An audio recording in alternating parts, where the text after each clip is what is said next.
चलिए समझते हैं प्रकाश संश्लेषण को, वो प्रक्रिया जो हमारे पूरे ग्रह को शक्ति देती है।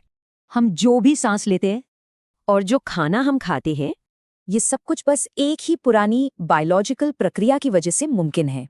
तो आखिर पौधे सूरज की रोशनी को जीवन में बदलते कैसे हैं? चलिए देखते हैं। सीधे शब्दों में कहें तो ये सूरज की रोशनी, पानी और हवा से खाना बनाने का तरीका है। ये सब होता है पौधे की कोशिकाओं के अंदर क्लोरोप्लास्ट नाम की छोटी छोटी फैक्ट्रियों में। इस पूरी प्रक्रिया को एक असेंबली लाइन की तरह समझ सकते हैं, जिसके दो हिस्से हैं। पहला स्टेज है लाइट डिपेंडेंट रिएक्शंस। यहाँ सूरज की रोशनी को केमिकल एनर्जी में बदला जाता है। इस स्टेज में रोशनी से एटीपी और NADPH जैसे एनर्जी मॉलिक्यूल बनाए जाते हैं।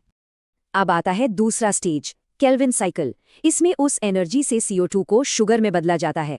इसे कार्बन फिक्सेशन कहते हैं। मतलब हवा के CO2 को पकड़कर शुगर बनाया जाता है। तो देखिए, एक तरफ इनपुट है रोशनी और पानी और दूसरी तरफ CO2 और एनर्जी।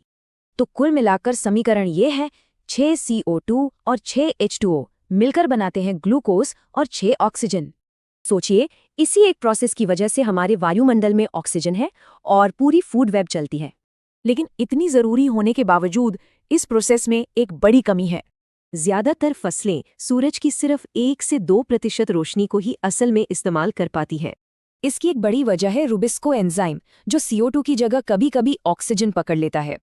तो अब सवाल यह है कि क्या हम इस 3 अरब साल पुरानी प्रक्रिया को और बेहतर बना सकते हैं? इसके लिए जेनेटिक इंजीनियरिंग के जरिए रुबिस्को को बेहतर बनाने जैसे कई तरीकों पर काम हो रहा है। अगर इसमें कामयाबी मिली तो फसलों की पैदावार बढ़ेगी और खाद्य सुरक्षा भी बेहतर होगी।